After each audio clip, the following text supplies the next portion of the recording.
no pude dejar de pensar mientras preparaba este sermón en lo importante que es para todos nosotros, los débiles, ¿sí?, que tenemos dentro de la iglesia. Es tan importante que Pablo dejó no solamente el capítulo 14, comienza el capítulo 15 y sigue hablando de lo mismo en los primeros versículos del capítulo 15. Un capítulo completo más una parte del siguiente capítulo para hablarnos de lo importante que es que como iglesia sepamos tratar con los débiles. Y también lo va a hablar en el sentido opuesto. También va a decirle a la iglesia, a los débiles, cómo tienen que tratar a los fuertes. Uno podría pensar, ya me vestí de Cristo, estoy listo para enfrentar la oscuridad del mundo y proclamar a Cristo a toda criatura esperando su regreso. Pero Pablo nos hace voltear a la trinchera para ver que tenemos una responsabilidad que fluye constantemente de adentro hacia afuera y que la santidad con la que guardamos la iglesia impacta en la cantidad de luz que le podemos dar al mundo. La santidad con la que guardamos la iglesia impacta en la cantidad de luz que le podemos dar al mundo. ¿Cómo le vamos a enseñar al mundo de amor por el débil si nosotros despreciamos a nuestros débiles? ¿Cómo le vamos a enseñar al mundo de paciencia con el que menos puede, con el que menos tiene, con el que está menos favorecido, si nosotros nos queremos deshacer de ellos porque no nos sirven dentro de la iglesia? Así que hoy vamos a ver 5 actitudes, bueno, no vamos a alcanzar a ver todas, pero vamos a comenzar a ver 5 actitudes que deben gobernar mi amor por los débiles. Y la primera va a ser, recíbelo a comunión. Segunda, respeta su caminar. Tercero, restringe tu coerción. Cuarto, reconoce su condición. Y quinto, recuerda su compromiso. Y vamos a ver el primero, recíbelo a comunión. Fíjate cómo comienza el capítulo 14, versículo 1, dice, recibid al débil en la fe, pero no para contender sobre opiniones. Algo serio estaba pasando en la iglesia de Roma y en otras iglesias. De hecho, es lo que, y cómo me ha ayudado estar en el estudio de nuestro hermano Mauricio sobre Gálatas, para ver cómo todo se va conectando y cómo el Señor va utilizando la situación de acá para enseñarnos allá y la situación de allá para enseñarnos acá. Entendamos que en aquel momento las iglesias nacían similar a como nacen muchas veces ahora, porque algún hermano misionero, algún hermano que tomaba en serio el compromiso, y uno de ellos, y el más serio de ellos por testimonio de la Escritura es Pablo, tomaba el deber de llevar el evangelio más allá de lo que había llegado, presentarlo a una ciudad, a una nación, a un pueblo con quién sabe qué costumbres tenía y enseñarles a Jesucristo. Y luego naturalmente había que seguir trabajando con ellos. Y en esa naturalidad de seguir trabajando con ellos y conforme el evangelio también era predicado en esas ciudades a los grupos judíos que estaban allí, porque esa era una de las encomiendas que tenían los apóstoles, no tenían que escoger, a ver, le predicamos a judíos o le predicamos a gentiles, tenían que predicarles a todos. Entonces, conforme esos dos grupos iban conociendo el evangelio y se integraban en iglesias, nosotros vamos encontrando iglesias como lo es Gálatas, como lo es la iglesia de Corinto y como lo es ahora la iglesia en Roma, iglesias que tienen dentro de sí un grupo de hermanos que han puesto su confianza en Jesucristo, pero que tienen tradiciones, costumbres y todo tipo de, y como lo dice aquí el pasaje, opiniones distintas respecto a distintas cosas. Así que algo tendría que estar pasando en la iglesia para que Pablo dedique un capítulo. Sabemos que la escritura no fue hecha con capítulos, pero al menos esa porción de la escritura con ese énfasis para tratar esta situación que Pablo está tratando aquí. Dichas diferencias tenían 2 grados de impacto, 2 grados de profundidad. Por un lado veíamos las diferencias que se suscitan en contra del evangelio, como era lo que estaba sucediendo en Gálatas. En Gálatas estaban diciendo, hey, no te es suficiente con haber puesto tu confianza en Jesucristo, o en Galacia, no es suficiente con poner tu confianza en Jesucristo, necesitas hacer obras. ¿Y cuáles son esas obras? Las obras de la ley, te tienes que circuncidar, tienes que observar, ¿sí? Y aquí tenemos el ejemplo de qué pedían que observaran, ¿sí? Los alimentos, las fiestas que nosotros guardamos, para que tú puedas tener la salvación completa, por así decir, para que tú puedas realmente decirte salvo. Eso era lo que pasaba en Gálatas, y Pablo va en Gálatas a derribar esa mentira, a derribar esa falacia que se está tratando de introducir en la iglesia. Ahora, Roma no está viviendo con el peligro de que su doctrina se transgreda. El problema de Roma es más práctico. El problema de Roma es, hey, ¿ya viste que aquel está comiendo tal? Hey, ¿ya viste que a aquellos no les importa que es sábado y hacen lo que quieren, y si cumple 15 años la hija le hacen fiesta? Hey, y así estaban, unos contra otros. No sobre cosas que cambiaban la doctrina, no sobre cosas fundamentales sobre el evangelio, pero sobre cosas prácticas que no les permitían tener una unidad y una comunión como la que el Señor quiere que tengamos. Entonces ese es el segundo, en este segundo caso, en el de las diferencias que no perjudican el evangelio en el sentido directo de cambiar la doctrina, pero sí en el sentido de, hey, dicen que son cristianos, pero se están peleando todo el tiempo. Dicen que son cristianos, pero nunca se ponen de acuerdo, nunca se terminan de llenar el ojo el uno al otro. En ese sentido estaba afectando este problema a la iglesia de Roma. Entonces, Pablo no nos habla, ¿no?, en este contexto de la introducción de las obras muertas de la ley para salvación, sino en el contexto de las costumbres irrelevantes, a las que Pablo va a llamar opiniones, ¿sí?, para la salvación, que están evidenciando desunión y falta de amor en la iglesia de Roma. Como consecuencia de esas diferencias de opinión, la iglesia estaba perdiendo su comunión natural en la libertad que tenían en Cristo. Es evidente por lo que expresa el pasaje que los más fuertes estaban menospreciando a los débiles por su falta de libertad, y los débiles, tomando como excusa su debilidad, estaban condenando a los fuertes por su exceso de libertad. Unos son demasiado libres y los otros son, como decimos nosotros, demasiado apretados. Unos disfrutan de más la libertad que tienen en Cristo y otros ni siquiera la disfrutan. Era el pleito que traían, ¿sí?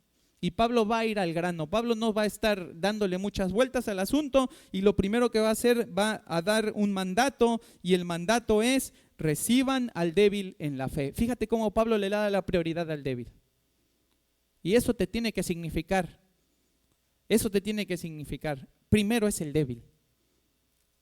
El que ya es fuerte, el que ya es entendido de cuáles son los alcances de la libertad que tiene en Cristo, hey, tiene el callo más fuerte, tiene la piel más dura, puede aguantar más. El débil no. Va a decir más adelante Pablo que tengan cuidado, porque muchos de ellos se están extraviando, porque los que se creen fuertes no están siendo compasivos, no están siendo amorosos con los que son débiles. Ahora, antes de explicar lo que esto debió significar para los hermanos fuertes de la iglesia de Roma, que es a los primeros que se dirige Pablo allí, es necesario que entendamos cuál es la distinción entre un hermano fuerte y uno débil dentro de la iglesia, porque la distinción la hace la palabra. No la estoy haciendo yo. No estoy yo categorizando a los creyentes de una manera en la que a mí me pareciera que sería fácil entenderlo. Es la palabra la que está diciendo, hey, en la iglesia hay débiles.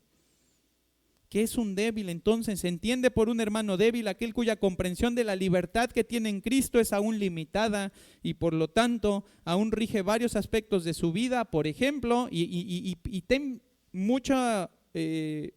siempre esto presente: un débil no es el que no entiende el evangelio. Un débil no es el que revuelve el evangelio con las obras. No es el que dice, bueno, Cristo pone una parte y yo pongo otra parte, y soy débil porque todavía no termino de entender que yo no pongo nada. Ese no es un débil, ese es un inconverso. Ese es un no creyente, ese todavía no ha nacido de nuevo. El débil, ¿cuál es? Es el que entiende, ¿sí?, que todo en su salvación depende de Cristo, pero todavía no ha alcanzado a llevar eso a la práctica diaria de su vida para decir, ok, no solamente todo lo de la salvación, todo lo demás depende de Cristo. Por lo tanto, soy libre de vivir la vida que tengo en Cristo, y ahora vamos a ver cuál es la libertad y qué implica realmente eso, pero soy libre de vivirlo en esa libertad porque vivo mi vida para agradar a Cristo, ¿sí?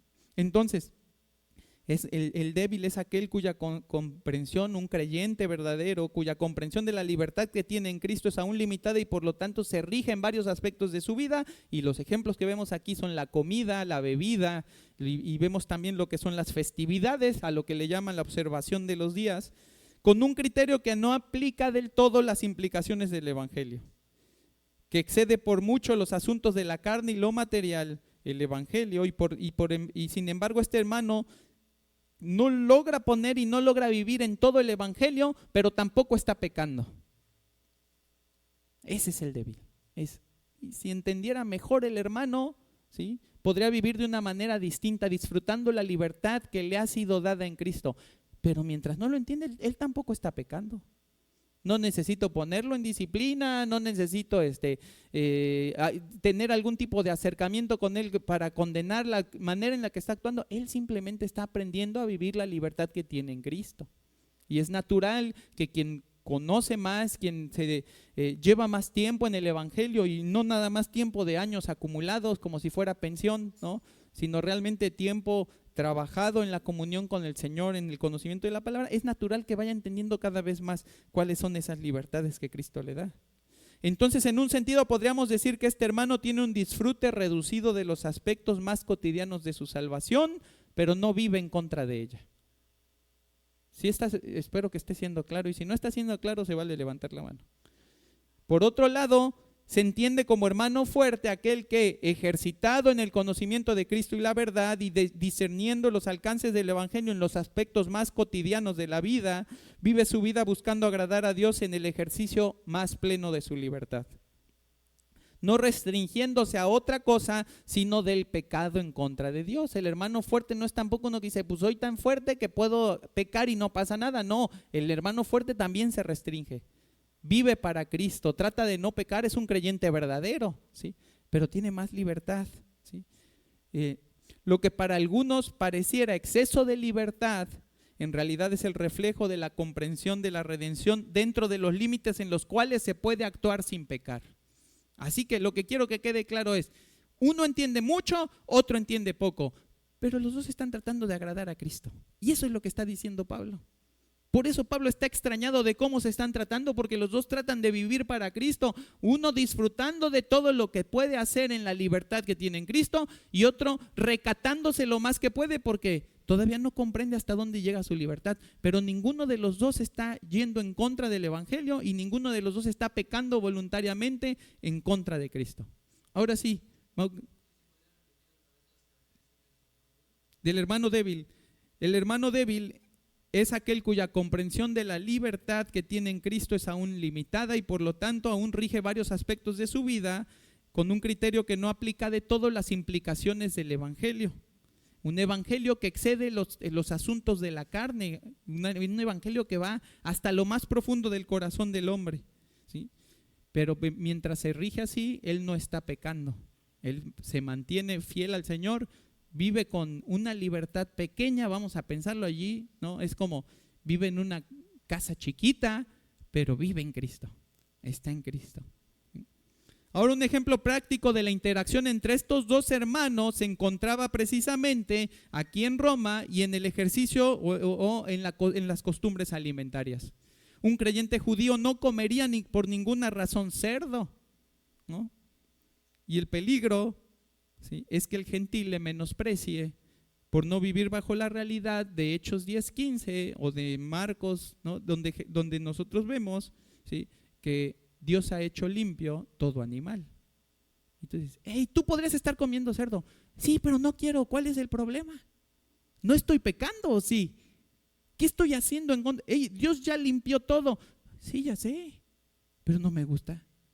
No estoy acostumbrado a, no quiero comer cerdo. Así me enseñaron mis papás. No lo hago porque yo creo que eso me vaya a ganar el cielo. Pero de todos modos no lo quiero hacer. Ese es el asunto que nosotros vemos cuando Dios ahí en Hechos 10 baja ese lienzo delante de Pedro y le dice, mata y come. ¿Y qué dice Pedro? No, porque esos animales son inmundos. ¿Qué va a decir Dios al final? Hey, no llames inmundo a lo que Dios ya hizo limpio, ¿no? El asunto es que Dios no obligó a Pedro a comer cerdo todos los días. No dijo Dios entonces, bueno, Pedro, como yo ya lo limpié, ahora todos los días vas a comer cerdo. No, después de que Pedro hizo lo que el Señor le mandó a hacer, que era matar y comer, ¿sí?, en esa visión que él tiene, Pedro es libre después de comer lo que él quiera. Puede volver a comer cerdo si quiere, o puede no volver a comer cerdo si no quiere. ¿Cuál es el problema que nosotros vemos en Gálatas, que bien estudiamos hace unas semanas? Pues que Pedro iba con los gentiles y pues se daba unos atracones, porque le gustaba la comida gentil, ¿no?, el chicharroncito y esas cosas. Pero cuando venían los que eran más de la iglesia, que eran judíos, pues les hacía feo a los gentiles y parecía que no comía lo de ellos, parecía que ni se juntaba con ellos, fíjate, y por eso es que Pablo lo reprende y por eso es que Pablo le llama la atención. Ahora, pareciera que esto no tiene tanta relevancia entre nosotros. Nosotros tenemos, salvo una que otra diferencia, nuestras costumbres en general son muy similares. Pero ¿qué pasa si nos saltamos de las restricciones dietéticas a las restricciones festivas? Es una realidad que algunos de nosotros celebramos la Navidad y otros no. Que unos ponen árbol de Navidad y otros no. Que incluso, ¿no?, puedes encontrar 1000 artículos que te dicen por qué el creyente no debería de celebrar la Navidad y otros 1000 que te dicen por qué el creyente sí debería de celebrarla. Unos abogan por redimir esa celebración pagana para Cristo, otros por no tener ningún tipo de participación en ella para no validarla. ¿Quién tiene la razón? Pablo no nos quiere instruir respecto a quién tiene la razón. Él nos quiere instruir respecto a cómo tener una comunión santa cuando tenemos diferencias que no afectan el evangelio, pero afectan nuestra unidad. Así que la orden de Pablo es primeramente a los que son fuertes en la fe, porque la verdadera fortaleza es comprender que no solo ellos son libres, también son los débiles, aunque apenas lo estén comenzando a comprender y a vivir. No solo los fuertes son libres, también los débiles son libres, solo que ellos no se han alcanzado a ver que la línea no está pintada allí. Ellos no han alcanzado a ver que sí hay una línea, y la línea es todo lo que puede hacer antes de pecar, ¿no? Entendiendo pecar no solo cualquier cosa que vaya directamente en contra de Dios, como no matarás, no dirás falso testimonio, sino entendiendo pecar como que incluso peca el que no hace la voluntad de Dios. Incluso peca el que sabe hacer lo bueno y no lo hace, nos dice la Escritura. Entonces ten cuidado con tu concepto de pecado, porque si no la línea la puedes tirar donde tú quieras y no donde Dios la ha puesto. Entonces la orden de Pablo es primeramente a los fuertes. Y les dice Pablo, ¿sí?, recíbanlos, reciban a los débiles.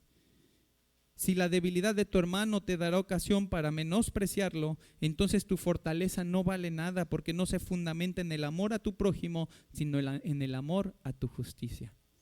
Esa no es una verdadera fortaleza. No es una verdadera fortaleza cuando tú ves al débil y lo menosprecias porque no está viviendo como tú. Fíjate, cuando estaba preparando el sermón y no lo alcancé a meter en las notas, pero hace poco mientras estábamos cantando, decía: nosotros somos los hermanos débiles de Cristo. No importa qué tan fuerte te creas, siempre vas a ser el hermano débil de Cristo. Siempre vas a ser el hermano que no entiende completamente cuáles son todas las libertades que tiene, hasta dónde llega la salvación y el amor y el derramamiento de sangre que Cristo hizo por él. Siempre vamos a ser los que nos coartamos la libertad de lo que podemos hacer para el Señor, ¿sí?, porque somos los hermanos débiles de Cristo. El problema es cuando dejamos de entender, ¿sí?, que todavía hay unos más débiles que nosotros, y que nosotros entonces, como somos fuertes, nosotros somos los que marcamos cuál es el ritmo y cuál es la agenda de la iglesia. Y repito esto porque tiene que quedar bien claro: no estamos hablando de cuestiones pecaminosas y no estamos hablando de cuestiones que van en contra del evangelio. Estamos hablando, si lo quieren ver así, de gustos. Y lo que la palabra está rigiendo aquí es: hey, tienen gustos distintos, tienen gustos diferentes, tienen formas de hacer las cosas distintas, pero eso no significa que estén pecando los unos contra los otros. Y le va a decir al débil: hey, no juzgues, porque aquel cree que puede hacer eso y sí lo puede hacer, no lo juzgues. Y le va a decir al fuerte: hey, no lo menosprecies, porque él cree que no puede hacer eso y no lo menosprecies. La palabra recibir, del griego proslambano, tiene que ver con tomar a alguien como compañero o tomar a alguien para llevarlo contigo.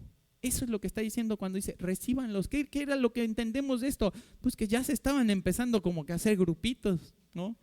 Y que los fuertes pues disfrutaban su libertad tanto como podían, y que los débiles pues se recataban en un lado criticando a los otros. Este es un mandato a la comunión. Pablo le dice a los que se consideran fuertes: hey, qué bueno que disfrutas tu libertad, pero si disfrutarla te impide tener comunión con tu hermano, será mejor que te olvides de tu libertad, ¿sí?, para comer o celebrar y te ocupes de tu libertad para amar a tu hermano. Ese es el asunto principal de lo que Pablo está diciendo aquí. Qué bueno que son libres y qué bueno que cada quien entiende en distintas medidas la libertad que tienen. Pero si eso les está impidiendo relacionarse, pues sacrifica la libertad. ¿Y quién tiene más que sacrificar? ¿El débil o el fuerte? El fuerte, porque es el que tiene más libertad. ¿Y qué es lo que espera el Señor de nosotros? Que el fuerte sea el primero que está dispuesto a sacrificar. Espera también que el débil esté dispuesto a caminar y comprender y abrazar todas las riquezas y la abundancia que tiene de bendiciones y de libertad en Cristo. Pero el primero que tiene que sacrificar es el fuerte. ¿De qué sirve que esté tan avanzado si no está dispuesto a regresar para traer a uno de sus compañeros? Ese es el sentido de la exhortación de Romanos 15:1, que lo vamos a ver más adelante, pero dice: así que los que somos fuertes debemos soportar las flaquezas de los débiles y no agradarnos a nosotros mismos. Hermano, cuando tu libertad te impide tener comunión con tus hermanos, cuando dudas si deberías invitarlos a tu casa o hacer tal o cual cosa juntos porque ellos no entenderían por qué haces las cosas como las haces, la expectativa bíblica y de Dios es que privilegies tu comunión con ellos a costa de tus opiniones y no que te aferres a tus opiniones a costa de tu comunión con ellos. Y eso es lo que da pie al segundo punto. En primer lugar, vemos esa instrucción, ¿no? Recíbelos a la comunión. La segunda instrucción es: respeta su caminar. Fíjate cómo dice el final del versículo: pero no para contender sobre opiniones, en el versículo 1.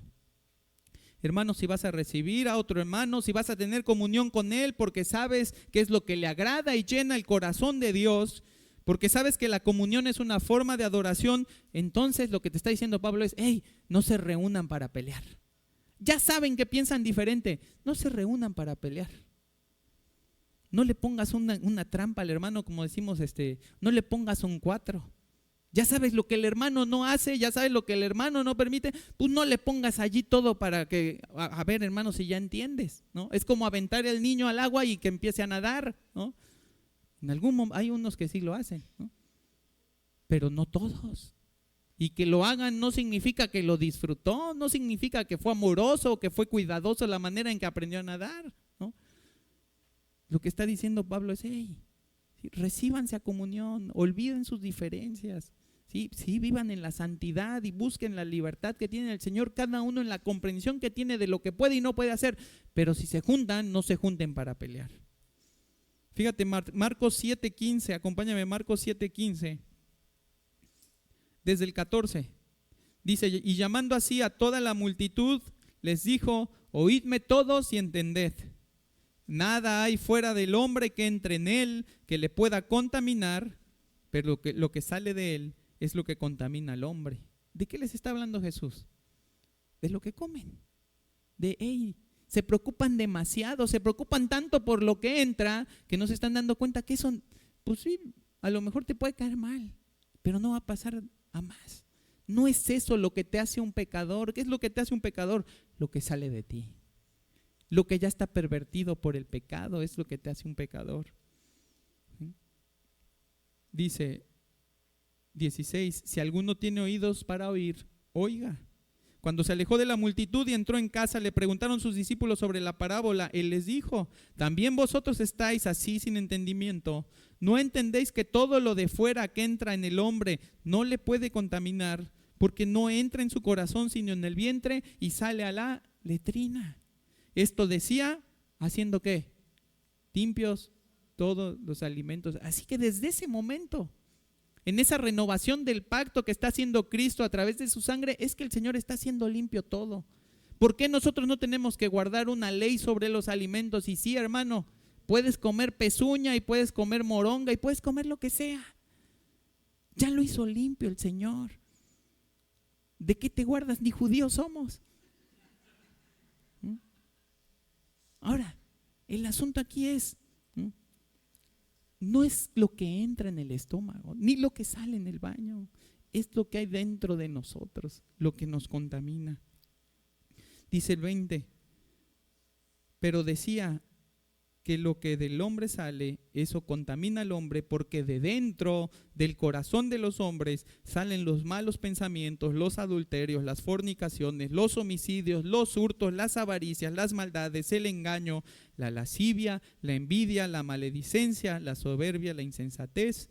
Todas estas maldades de dentro salen y contaminan al hombre. Fíjate, Pablo, es como si Pablo les estuviera diciendo, ¿qué sentido tiene discutir por lo externo? ¿Qué sentido tiene que se junten pero para pelearse a ver quién tiene la razón? ¿Sí? Mientras salen de nuestro corazón los malos pensamientos convertidos en palabras. Mientras sale de nuestro corazón la maledicencia convertida en ofensas contra mi hermano. Mientras sale de mi corazón la soberbia convertida en el único método para vivir la libertad en Cristo según yo mismo. Y mientras sale del corazón la insensatez de una comunión que se convierte en un cuadrilátero. Hermano, el Señor quiere que tengamos comunión no para discutir sobre cuestiones intrascendentes de la vida cristiana, sino para edificarnos en amor conforme a la verdad del Evangelio. Y lo que Pablo está diciendo ahí, los primeros que tienen que sacrificar en pro de esa comunión son los fuertes. No esperes que lo haga el débil. Si en algún momento te consideras fuerte, no esperes que lo hagas. Si apenas está comprendiendo todos los alcances que tiene la obra de Cristo en su vida, ¿sí? ¿Cómo esperas que sea Él el que se ponga a imitarte a ti si todavía no entiende la manera en la que tiene que imitar a Cristo? ¿Cómo esperas que haga de manera obstinada lo que tú haces y te imite y quiera vivir conforme a tu libertad si Él todavía no entiende el por qué puede aprovechar, disfrutar y gozarse en esa libertad? Cada disputa, cada pensamiento de menosprecio del fuerte al débil o de juicio del débil al fuerte son oportunidades desaprovechadas para afianzar nuestra unidad en Cristo por medio de nuestros afectos a Dios y los afectos que tenemos entre nosotros. Y hermano, no sé si lo has notado, pero conforme esta iglesia crece, ¿sí?, esas oportunidades son cada vez más preciosas. Porque necesito tener comunión con todos mis hermanos y al mismo tiempo la iglesia está creciendo y crece la iglesia, pero no se multiplica el tiempo. Tengo más hermanos que saludar, pero no se dura el doble la reunión para poder saludarlos a todos. Tengo más hermanos a los cuales yo tengo que acercarme y soy responsable de su bienestar y de su cuidado y de orar por ellos y de velar por su fe, pero el tiempo sigue siendo el mismo. Entonces no podemos desaprovechar esas oportunidades, no podemos desaprovechar ese tiempo. Tenemos un tiempo de comunión semanal que necesita ser aprovechado para fomentar la unidad, el amor y el crecimiento. No es el momento de platicar del clima, mucho menos de platicar de política o de economía. Puedes hablar de eso cuando quieras. Toma el teléfono, márcale a tu hermano y habla de lo que quieran hablar, ¿sí? Pero cuando tienes al hermano frente a ti, cuando sabes que no lo vas a volver a ver, ¿sí?, en 7 días porque él vive hasta el otro extremo de la ciudad y tú vives hasta el otro, o él tiene un trabajo muy absorbente y tú también, o sea lo que sea, ¿sí? Cuando tú lo tienes frente a frente, es el momento de mirarlo a los ojos y de preguntarle, ¿cómo estás? ¿Cómo puedo llevarte en oración? Es más, si puedes orar de una vez ahí con él, hazlo. Se siente triste, dale un abrazo, ábrele la Biblia con sabiduría, anímalo. Está feliz, gócense y denle juntos a Dios gracias por esa felicidad que tiene el hermano. Lo que sea que hagas, hazlo para el bien de tu hermano y no para contender sobre opiniones sobre las cuales Dios nos ha dicho que tenemos libertad. ¿Cuál es el sentido del pleito si Dios no ha dicho, ¿sí?, que ninguno de los dos lo puede hacer? ¿Para qué nos peleamos? ¿Para qué perdemos el tiempo? ¿Para qué nos estorbamos?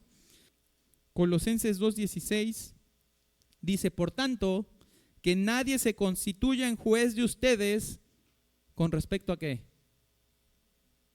Comida, bebida, en cuanto a días de fiesta o luna nueva o día de reposo. Recuerda, tenemos una obligación moral de velar por la santidad de Dios y de velar por la santidad de la iglesia, en la cual sí podemos constituirnos jueces de los hermanos a fin de tratar con el pecado que está invadiendo dentro de la iglesia. Pero otra vez este no es el caso. El caso es con respecto a lo que es comida o bebida, días de fiesta, luna nueva o día de reposo, dice que nadie de ustedes se constituya juez. cosas que solo son sombra de lo que ha de venir, pero el cuerpo pertenece a Cristo. Está diciendo allí, no importa cuál escogen y cuál hacen, mientras agraden a Dios, y eso es lo que va a decir más adelante el argumento de Pablo en Romanos, hey, ustedes le pertenecen a Cristo. Si uno come X o Y, ¿sí?, y lo hace con acción de gracias y busca agradar al Señor, ¿sí?, y se esforzó por trabajar diligentemente para poder llevar ese alimento a su mesa confiando en que el Señor es el que provee, y sirvió lo que tú no comes, ¿qué importa? No te está tratando de agradar a ti. No eres tú su Dios, no eres tú su Señor. Es el sentido de lo que Pablo dice ahí cuando dice, pero tú quién eres que juzgas al criado ajeno. No es tuyo, es del Señor. Entonces, ¿qué sentido tiene que tú te pongas a ver qué está haciendo bien o qué está haciendo mal? ¿Sí? Si ni siquiera te tiene que agradar a ti. Es lo que le dijo Jesús a Pedro cuando Pedro iba allí con Jesús y de repente voltean y ahí viene Juan detrás de ellos, no queriendo perderse, ¿no? Y dice, hey, ¿y este qué? ¿Y qué le dice Jesús? ¿Qué a ti? Yo soy el Señor, no tú. ¿Qué a ti? ¿Tú qué tienes que hacer? Sígueme, así como aquel que no llamé me está siguiendo. Así me tienes que seguir tú.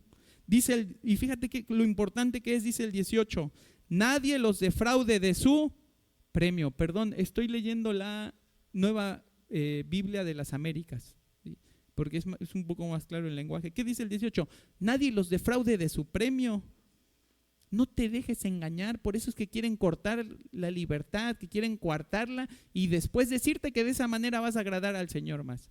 Entonces tú, en vez de seguir la voz del Señor, y como eres, y ese es el problema de los débiles y un problema con el que el Señor no quiere que vivan, no conocen todo lo que tienen que conocer y el deseo es que lo conozcan, que lo entiendan, que formen sus propias convicciones respecto a la libertad que tienen porque lo conocen. Pero dice, no dejes que te vengan a decir que no vaya a ser que alguien te defraude de tu premio, que te haga pensar que tú estás viviendo para el Señor porque haces esto y no haces aquello, porque lo copias porque Él hace esto y porque no lo imitas por lo que Él no hace.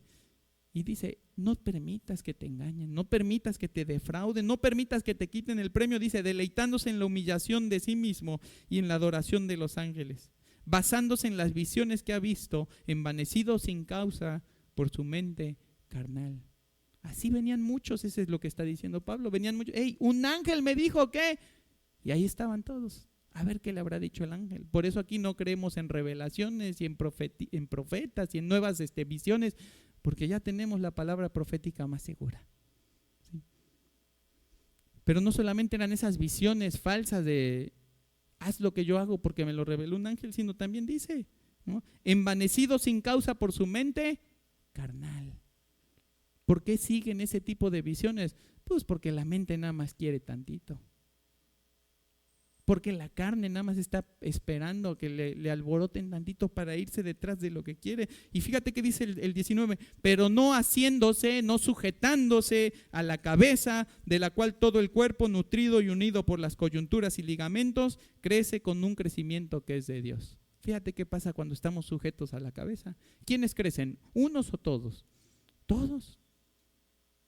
No crece nada más una mano, no crece nada más un brazo, no crece nada, crecen todos. ¿Por qué? Porque están sujetos a la cabeza. Y cuando la cabeza dice hay libertad, hay libertad. Y cuando la cabeza dice ahí no, punto, no hay más que buscar. Fíjate cómo les dice el 20, si ustedes han muerto con Cristo a los principios elementales del mundo, y ahí le está hablando a los más débiles, si ustedes ya murieron con Cristo a todo eso, ¿por qué, como si aún vivieran en el mundo, se someten a preceptos tales como no manipules, no gustes, no toques, todos los cuales se refieren a cosas destinadas a perecer con el uso según los preceptos y enseñanzas de los hombres?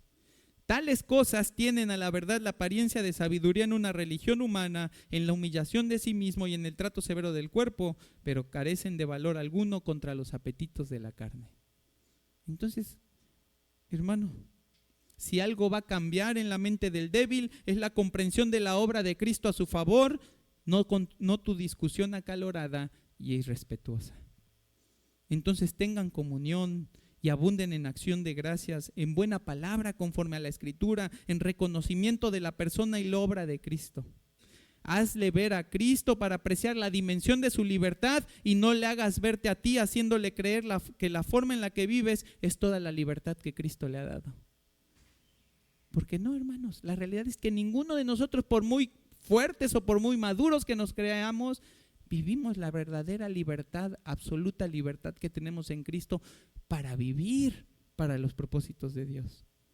Los fuertes no son aquellos que saben los alcances de su libertad, sino que viven conforme al propósito de su libertad. Ese es el fuerte. El fuerte no nada más dice, yo sé que soy libre para hacer eso, yo sé que soy libre para tomar una copa de vino, yo sé que soy libre para estar en tal o cual lugar, ¿sí? El libre es el que sabe para qué sirve la libertad y la utiliza para eso. ¿De qué me sirve saber que soy libre para tomar una copa de vino y decir, pues en casa puedo tomar todo lo que quiera? ¿Qué sentido tendría esa libertad ganada por Cristo? Que en casa te puedas dar todo el gusto que quieras. ¿Qué sentido tiene? Ninguno. ¿Cómo honra esa libertad al Señor? Hermano, la única manera de ver correctamente esto, ¿sí? Y es el ejemplo que tenemos que seguir para poder vivir en la libertad con el propósito correcto con el que hemos sido salvados, es verlo con los ojos de Cristo. Él vino a dar su vida en rescate, vino a salvar lo que se había perdido, vino a dar libertad a los cautivos y vista a los ciegos, vino a dar, dar y dar. El problema es que creemos, ¿sí?, que porque nosotros recibimos libertad, ahora nosotros vivimos para disfrutar, disfrutar y disfrutar. Ese es nuestro problema con la libertad. Que cuando vemos que alguien no la está disfrutando como debería, ¿qué decimos? No es así. Disfrútala. No nos damos cuenta de la perspectiva evangélica, de la perspectiva de alcance de nuestro Señor Jesucristo, y con la cual nosotros debemos estar obligados a ver nuestra libertad como un instrumento al servicio de Dios y al prójimo, y no como el parque de recreaciones de la vida cristiana. Eso es la libertad. ¿Y a poco no cambia el concepto entonces de libertad? ¿Qué es la libertad en Cristo? No es todo lo que puedo hacer. Es cierto, eso es parte del enunciado, eso es parte de la verdad, es todo lo que puedo hacer, es todo lo que puedo hacer para agradar a Dios y alcanzar al mundo. Esa es la frase completa. Ese es el sentido de tu libertad. Si entiendo que tengo libertad y que no es para mí, sino para servir, entonces puedo emplearla para que el evangelio crezca en la vida de un hermano o para que el evangelio sea creído en la vida de alguien que no lo conoce. El propósito de Dios al darnos este tipo de libertad es el de darnos la capacidad de hacernos adaptables al medio donde Él nos pone para que el evangelio crezca. Imagínate la gran bendición que significó para Pablo y los apóstoles el poder sentarse en una mesa con un montón de gentiles y compartir los alimentos sin tener que negarse por cuestiones de conciencia. Ese es el sentido de la libertad. ¿Por qué es importante, Pedro, que comas de allí? Porque un día vas a ir a predicarle a Cornelio. Un día vas a ir a predicar a los gentiles y ¿qué crees? No te van a servir lo que tú comes, te van a servir lo que ellos comen. ¿Y qué vas a hacer? ¿Vas a despreciarlo? ¿Vas a desechar lo que ellos te están dando y lo que ellos están compartiendo por ese corazón generoso que tienen al estar escuchando la palabra? No, Pedro, puedes comer de lo que quieras. Yo, Dios, yo, tu Señor, te doy libertad de lo que comas, de lo que quieras. ¿Y qué crees? Que tengas comunión con ellos. Ese es el propósito de la libertad. Imagínate la gran bendición que significó para Pablo y los apóstoles el poder sentarse en un lugar, ¿sí?, un sábado, en el día en el que ninguno de los judíos da golpe porque quiere guardar ese día para el Señor. Y ahí era una casa donde un grupo de hermanos emocionados prepararon alimentos desde temprano y limpiaron la casa y pusieron sillas y quieren escuchar el evangelio. Y, ¿puedes venir a enseñarnos? No, es sábado. Espérate, en unas horas caigo a tu casa y ahí les doy el estudio. ¿Y qué dice el Señor? No, eres libre, yo soy el Señor del sábado. Ve en ese día y predícales el evangelio y muéstrales a Cristo, y que no pase un minuto más sin que ellos hayan escuchado la verdad de que Cristo puede perdonar sus pecados. Ese es el propósito de la libertad. Imagínate lo que puede significar para ti y para mí ser invitados por una familia que está necesitando el evangelio, por una familia que está necesitando ser discipulada, que te quiere recibir en casa para escucharte y que te sirven una bebida que tú no tienes la costumbre de tomar. La libertad en Cristo te permitirá tomar una bebida para poder tener comunión con ellos y decirles, no tomo la segunda porque me voy a marear. Pero es la libertad en Cristo. Y esa libertad en Cristo te va a permitir tomar una copa de vino y hablarles de cómo Cristo usó una copa también para instituir una santa cena en la que anunciaba, ¿sí?, que Él iba a ser llevado a la cruz. Él iba a ser puesto en expiación. Él iba a dar su vida en rescate por muchos. Pero que no iba a quedar allí, sino que un día iba a resucitar, iba a regresar por los suyos y se los llevará a un gran banquete donde otra vez volverá a tomar esa copa con ellos. Pero imagínate qué pasa, hey, yo no, por una copa de vino. Y dices, entonces una vez me preguntaron cuando era joven, ¿no? Es que tú como en la prepa me dijeron, es que los cristianos no pueden hacer un montón de cosas. Ese es el concepto que tiene el mundo. El cristiano no puede hacer un montón de cosas. ¿Qué le estamos nosotros mostrando al mundo? Que Cristo nos ha hecho libres, ¿sí? O que tenemos que guardar cierta religión, ciertas acciones, porque sí, Cristo te salva, pero aquí es así, porque si Cristo te salva, pero si tú no haces esto, pues igual y no te lleva. ¿Qué le estamos enseñando al mundo? ¿Cómo está la comunión entre nosotros? ¿Estamos dispuestos a sacrificar esa libertad por el propósito mayor que es edificarnos unos a otros, amarnos unos a otros, ¿sí? Llevarnos, a veces hay que llevar al hermano y tomarlo y no quiere caminar, pues aquí te arrastro, pero caminamos. Pero no, porque es que ese hermano no hace lo mismo que yo, mejor ni voy a su casa, vamos a terminar peleados. Es lo que nos está diciendo que no sea esa la razón por la que no tienen comunión, que no sea esa la razón por la que dejan de caminar juntos en un camino donde ustedes ni siquiera se pusieron. El mismo que te puso a ti es el mismo que le puso a él. Y no, hermano, este no es tu permiso pastoral para tomar vino o cualquier tipo de bebida en cualquier lugar porque tienes libertad. Este es un llamado para usar tu libertad para lo que en realidad fue hecha, para servir a los propósitos de Dios, para servir a los propósitos de su reino sin obstáculo. Para que tu ámbito de libertad no sea únicamente el deleite placentero de esas libertades en tu casa, sino el sacrificio permanente por la causa de Cristo, que no solamente vale nuestras libertades, sino hasta nuestra vida. Y por eso Pablo decía, me he hecho débil a los débiles para ganar a los débiles, a todos me he hecho de todo para que de todos modos salve a alguno. Y esto hago por causa del Evangelio, para hacerme copartícipe de él. En el contexto del mundo, mi libertad es útil para la salvación. En el contexto de la iglesia, mi libertad es útil para la edificación. La pregunta que nos llevamos de tarea es, ¿estoy usando mi libertad para los propósitos de Dios o para mis propósitos? ¿Edifica mi libertad a otros permitiéndome la comunión, o es mi libertad tan amplia que segrega a los que no la entienden? Hermano, ama a Cristo como Él te amó y serás capaz de dar tu vida por tu hermano como Él la dio.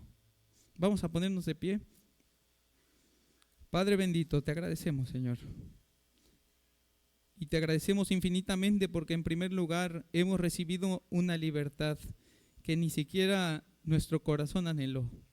Nuestra mente nunca pensó, Señor, en esa condición de muerte, en nuestros delitos y pecados, que era la libertad para nosotros, sino la capacidad de hacer todo lo que quisiéramos, condenándonos cada vez más, Señor, y enemistándonos cada vez más contigo a causa de nuestras transgresiones. Pero gracias por tu misericordia y tu gracia expresada en Jesucristo, que ahora nosotros podemos disfrutar de una libertad que nos hace útiles para ti, Señor, que nos da un propósito que no es temporal, no es transitorio, no es de este mundo, es un propósito eterno, Señor, que ahora podemos ofrecer también sacrificialmente el privarnos de libertades, con tal de que tu palabra sea escuchada, de que tu palabra sea creída y de que nuestros hermanos caminen con fe y con certidumbre en el camino en el que tú les has puesto. Señor, perdónanos por todas esas veces que hemos hecho de la fe cristiana nuestra forma peculiar de vivir la vida, Señor. Perdónanos por todas las veces que hemos tratado de imponer a otros verdades que son nuestras y no las verdades de tu Escritura. Y Padre, descansando en ese perdón que tú nos das en Cristo, ayúdanos por medio de tu Santo Espíritu a amar a nuestro prójimo, a darnos por nuestro hermano, Señor, a perdonar y saber seguir adelante sin nada que me impida disfrutar de esa verdadera libertad que tú me has dado en Cristo, Señor. Que tú te glorifiques, que tú nos santifiques, que estas verdades alcancen las partes más profundas de nuestra mente y de nuestro corazón para ser renovados, y que de esa forma tu iglesia bíblica de Veracruz sea una iglesia que exhibe las misericordias y las bondades de Jesucristo. Te adoramos y te bendecimos, Padre Santo, y lo hacemos en el nombre de nuestro glorioso Mesías, Cristo Jesús. Amén.